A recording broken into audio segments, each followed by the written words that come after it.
Number 15, Six Flags Jazzland, New Orleans. The home of jazz, Mardi Gras, and Baron Samedi, New Orleans is known for its vibrant atmosphere, as well as its rich history. This was temporarily halted in the aftermath of Hurricane Katrina, which slammed into the Gulf Coast in 2005. New Orleans flooded due to the levees breaching, and emergency relief was slow, resulting in an almost archaic nature as the residents fended for themselves. While the city is now back on its feet, there are still monuments depicting the horrific aftermath of Katrina's wrath. Six Flags New Orleans, also known as Jazzland, was left abandoned in the aftermath and remains so today as officials decide whether or not to fix up the park. Those venturing in find something out of a horror movie, with the rides and funhouses now worn down, rusting and broken. The park now resembles Rob Zombie's House of 1,000 Corpses, and it would come as no surprise if someone gets the idea to scare explorers dressed as a clown sometime soon. Even the park's slogan forebodes something sinister, with the phrase "It's playtime" sprawled across the entrance and around the park. The proposals to either demolish or rebuild the park are at a standstill, and is now mostly used for urban exploration and the occasional film shoot. One can only hope it doesn't become the setting for a real-life horror story in the future. Number 14, Eastern State Penitentiary, Philadelphia. Prisons are never a desired destination, and with the amount of violence known to happen on the inside, it is no surprise that they tend to be hotbeds for paranormal activity. Eastern State Penitentiary is no exception, and is regarded as one of the most haunted prisons in the United States. Opened in 1829 in Philadelphia, Eastern State has been home to infamous prisoners, including Prohibition gangster Al Capone. According to former guards and fellow prisoners, Capone claimed to be haunted by the men he ordered killed, their mission to give him a taste of hell before his death. However, most experts credit these delusions to Capone's deteriorating mental state as a result of syphilitic dementia. Eastern State closed its doors in 1971, and there were discussions of redevelopment into a shopping mall and even high-class apartments to be surrounded by the prison's walls. Fortunately, the ideas were scrapped after a petition, and instead it was developed into a museum. Visitors have reported strange noises of unexplained origin, disembodied footsteps, and even apparitions of prisoners and guards in uniforms from the 20s through the 40s. Paranormal researchers have flocked to the prison to document evidence, and it even attracted the attention of the famed Ghost Adventures and Ghost Hunters, both of whom managed to capture various audio and visual evidence. The prison is also where the now famous running ghost was captured, with a specter seen running towards a night vision camera before darting back the other way. While now a historical landmark, Eastern State still appears to be home to former residents who couldn't even escape the prison and death. Number 13, Beelitz Military Hospital, Germany. Beelitz Military Hospital was built in 1898 as Beelitz Sanitarium. During the First World War, it was refurbished into a military hospital in order to treat the many injured coming off the front lines. The infamous Adolf Hitler was even a patient here, recovering from a gas attack which left him temporarily blind.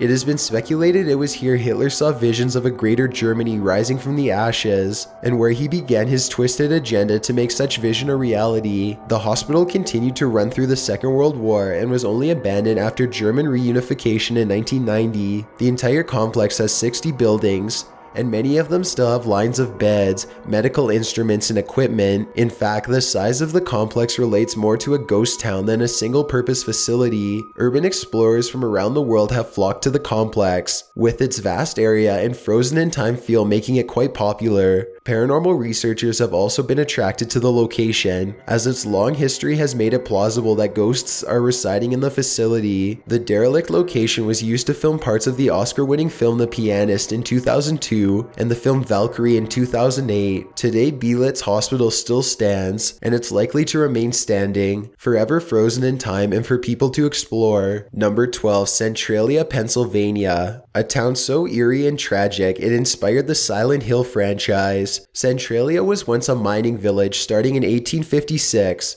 hosting 4 different mines. At its height, it was home to nearly 2,000 residents, with another 500 to 600 living in the surrounding area. The problems began in 1962, when the town council voted to clean up one of the mines, which had been repurposed as a dump, by lighting it on fire. It was closely supervised by the volunteer fire department, but the flames were seen in the following days, despite the thought it was completely extinguished. Throughout the summer, the fires escalated into severity and raged out of control below the town. Smoke bellowed out of the ground, sometimes creating a thick fog engulfing the town and causing ash to fall from the sky. Realizing the fires could not be controlled, residents began to leave in droves, until eventually only 10 residents resided there. To this day, the majority of Centralia is abandoned, and the fires are still burning underneath. Visitors have documented the vents in which smoke still seeps out into the open air. As stated above, Centralia was one of the inspirations for the titular location of Silent Hill, with similar origins to the town's thick fog and tragic downturn. Unsurprisingly, the area is nicknamed Hell, and has been used as a model for the depiction of a town in hell by writers such as Dean Koontz. Today, the fires are still burning in Centralia, and it is unknown when or if they'll ever be extinguished. Number 11, the Albanian Bunkers. Albania is a unique country in the Balkans of Europe. It was a socialist republic from 1946 until 1991 during the collapse of communism.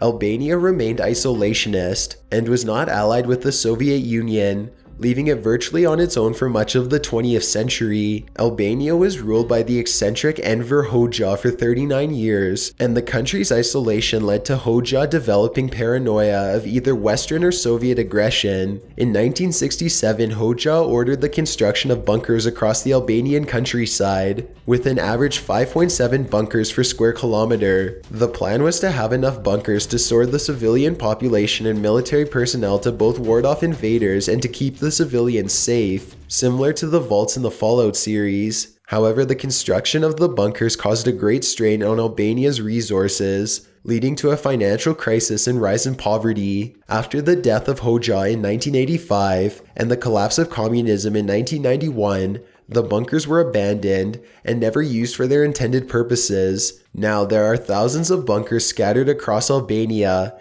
in fields and mountain faces, and even in the middle of urban centers. Many have now been repurposed as storage facilities and even hostels. However, there are still many unused, waiting to be explored. Those brave enough to explore will no doubt find the remains of Hoxha's strange motivations, and possibly the ghosts of history's past. Number 10, the Chernobyl Exclusion Zone. While urban explorers usually settle for a large building to check out, the Chernobyl Exclusion Zone is heaven for one, though it resembles hell. In 1986, the Chernobyl nuclear reactor went into meltdown, expelling radioactive dust and fumes into the atmosphere. Since then, a 2,600 square kilometer area is completely deserted and off limits. 3 cities once thrived in the area: Chernobyl, Pripyat, and Pulaski, but now are left to rest as the air is too toxic to live for long periods of time. Despite the dangerous atmosphere, tourists still sign up for one of the many tours offered for those brave enough to enter. Those who go are required to carry Geiger counters and are told to remain in view of the guides, not to wander off alone or into certain areas. The Red Forest is now the most radioactive place on Earth, and people are told they will only last a few minutes before succumbing to radiation poisoning. The ground has insulated the radiation,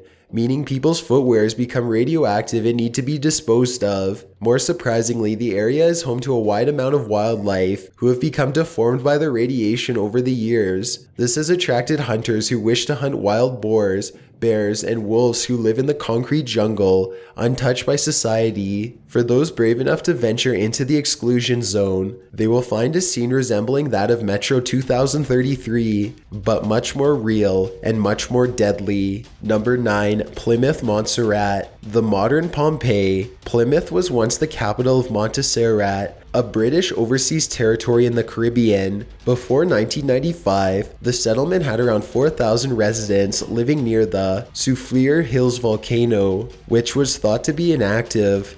However, in July 1995, the volcano erupted in the first of a series of eruptions to follow. The settlement began to be engulfed in ash clouds, making the air dangerous to breathe. Between August 4th and 8th, 1997, the most violent of the eruptions occurred and buried 80% of the town in ash and other rock. Luckily, Plymouth was evacuated in advance, resulting in no fatalities. Sadly, this also left the future of the town unknown, and now half of Montserrat is designated an exclusion zone. To this day, Plymouth remains empty, except for the occasional science and government expedition to record the atmosphere for toxins. Despite having no population, Plymouth is still officially the capital of Montserrat, making it the only ghost town to be a territorial capital on Earth. However, the British government has since funded the construction of a new capital on the north end of the island, as far away from the volcanic range as possible, to prevent another tragedy. Plymouth is still buried in a grave of ash, with the ash piles rising high over homes and several stories of multi-floor buildings. Virtually no life exists there, as all the animals either fled or were killed in the eruptions and the plant life dying out. Thankfully, the eruptions did not result in the second Pompeii incident, as only 19 people died during the eruptions, and the government was able to get all of the residents out safely. It is unknown if residents will ever return to Plymouth, or if it will become an area for future archaeologists to discover.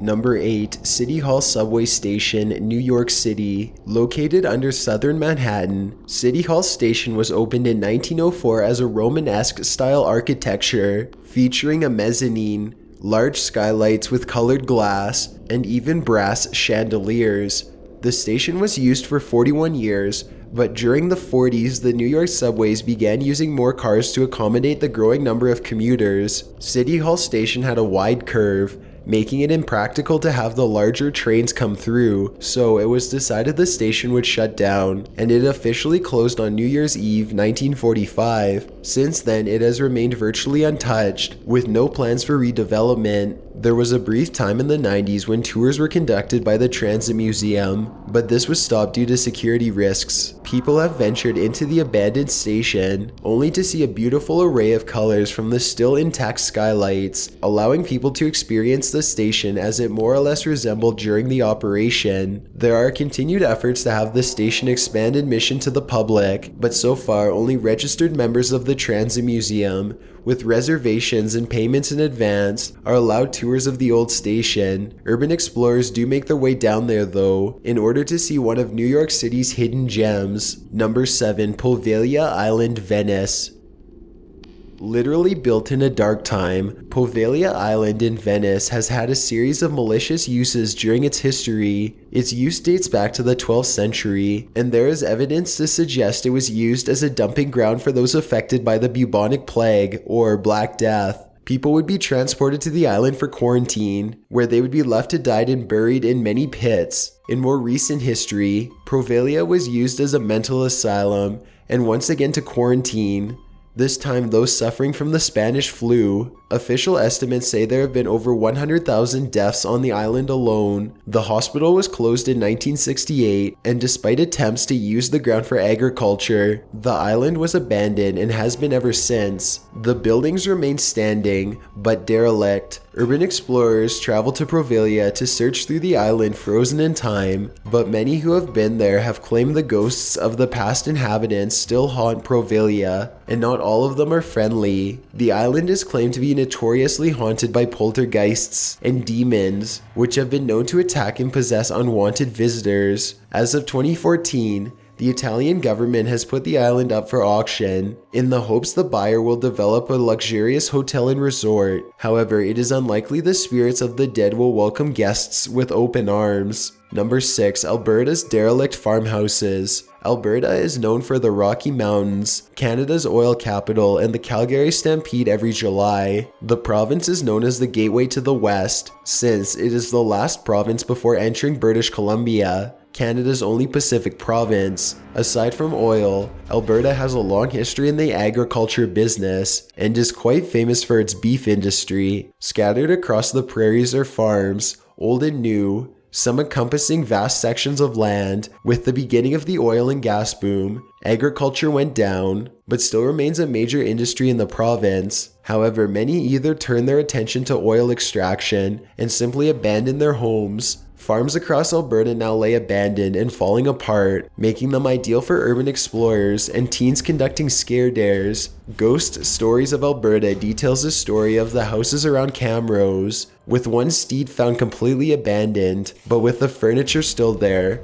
food in the fridge, and beds neatly made. It appeared as if the family simply up and left with no explanation, and they were never seen or heard from again. Apparently, the home was lost to history and is likely to still be standing somewhere, but the only way to tell is if someone happened to stumble across an abandoned house with the furniture still there and the beds made, albeit now weathered down by nature. It is likely the ages and new developments will soon turn these homes to dust, so for those who wish to explore these relics should do so now. Take heed though, or you might find yourself face to face with the previous owners. Number 5. Port Arthur, Australia. Situated near the southern tip of Tasmania, Port Arthur used to be a penal colony during Australia's time as a British territory. It was notorious for having some of the strictest rules out of all of the other penal colonies in the British Empire. After its closure in 1877, it was put up for auction, but the structures were already in quick decay, and plans of turning it into a tourist attraction seemed dim. It wasn't until 1979 when the funding was finally received to preserve the remaining structures, and the site was designated as a UNESCO World Heritage Site in 1987. However, the former prison's dark history was far from over.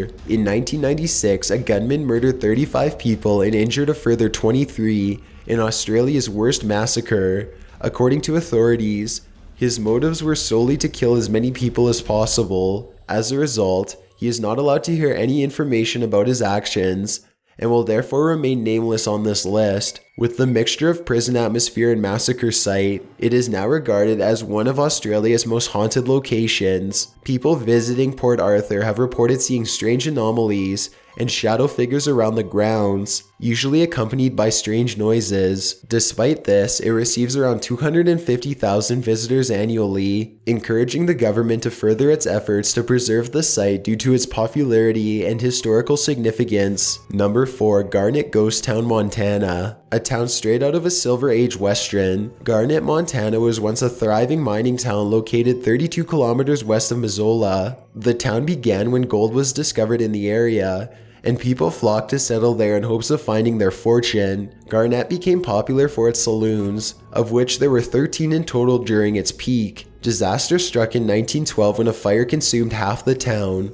Most of the commercial buildings were destroyed as a result, and many residents simply packed up and moved on. The town was completely abandoned by 1940, despite a brief revival in 1934 when the price of gold rose from $16 per ounce to $32 per ounce. Garnet is now one of the best preserved ghost towns in the United States, and attracts over 16,000 visitors per year, and the third Saturday of every year is celebrated as Garnet Day. The atmosphere of the town gives emphasis to Ghost Town, since its location is rather remote near the Rocky Mountains. Due to its popularity, the Montana government is making efforts to upkeep Garnet for as long as possible, but nature is taking its toll on the old wood homes. For those who are looking for a real Western experience with authenticity, Garnet is the place for you. Number 3. Varosha, Cyprus. We've all heard of ghost towns, but imagine an entire ghost city. Varosha was once the resort area of Famagusta, Cyprus, attracting such stars as Elizabeth Taylor and Brigitte Bardot.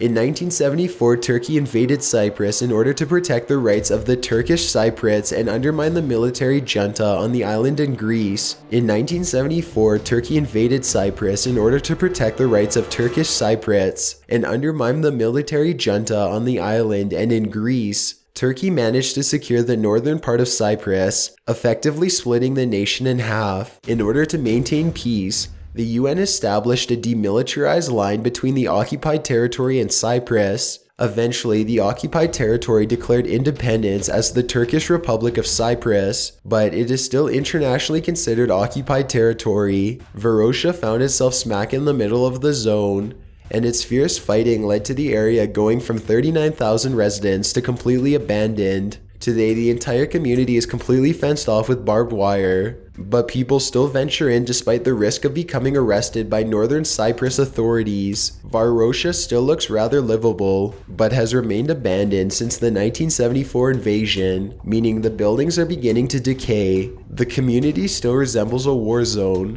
with buildings showing decay and no humans and scarce wildlife in the area. Those who wish to visit Varosha are warned due to the unstable condition of the high rises and the risk of arrest by northern Cypriot authorities. This has not dissuaded explorers from risking the trip to visit Cyprus's paradise lost. Number 2. Hashima Island, Japan. Located off the southern coast of Japan, Hashima Island looks more like a concrete battleship than an actual island, which is why it's sometimes known as Gunkanjima, or Battleship Island. Hashima began seeing human inhabitants after coal was discovered there in 1810 and saw a permanent population between 1887 and 1974. 15.7 million tons of coal was mined during that time. The buildings are mostly a series of apartment complexes to accommodate the miners and their families, but also had a town hall, school, community center, and hospital, along with places of entertainment and leisure. Hashima has a dark history though,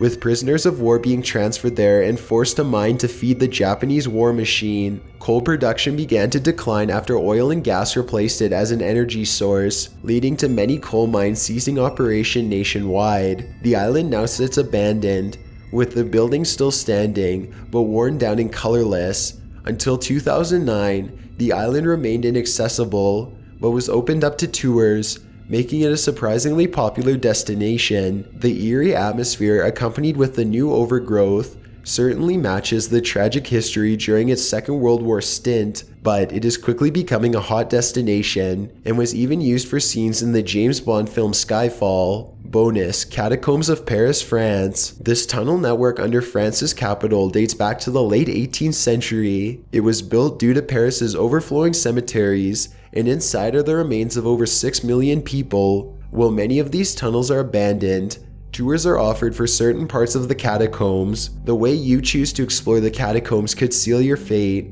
as many people have died in the tunnels after becoming lost. Number 1. Oradour, France. A tragic relic of the Second World War, Oradour-sur-Glane was a village in Auvergne, France. After the fall of France in 1940, the village was under German occupation. Until June 10, 1944, most of the Germans stationed there were moved to Normandy to repel the invading Allied forces. The regiment remaining in the area was the 4th SS Panzer Regiment. In the early hours, members of the puppet Vichy government reported a German officer was captured by Free French forces, so the 4th moved into Oradour, surrounded the village and gathered the residents into the town center. While initially stating it was a routine identity check, the SS soldiers quickly escalated the situation. First, the men were led to a barn where machine guns cut them down.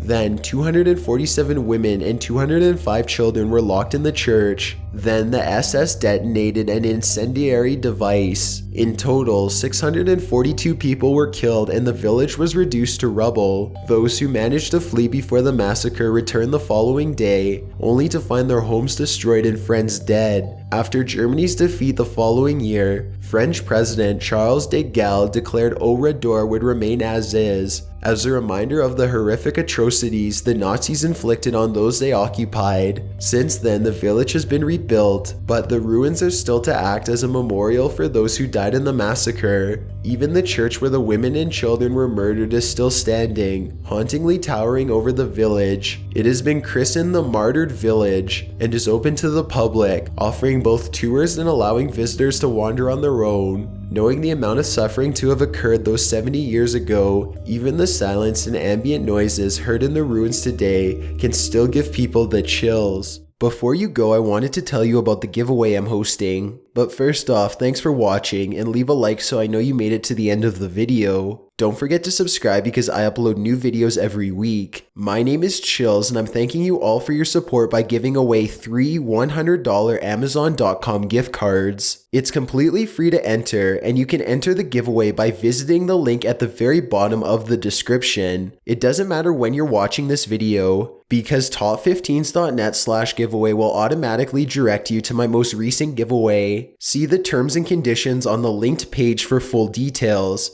If you want to follow me on social media, my Twitter is at YT_chills, and my Instagram is at DylanIsChillinYT, with underscores instead of spaces. Feel free to send me a DM if you have any questions or suggestions. See ya.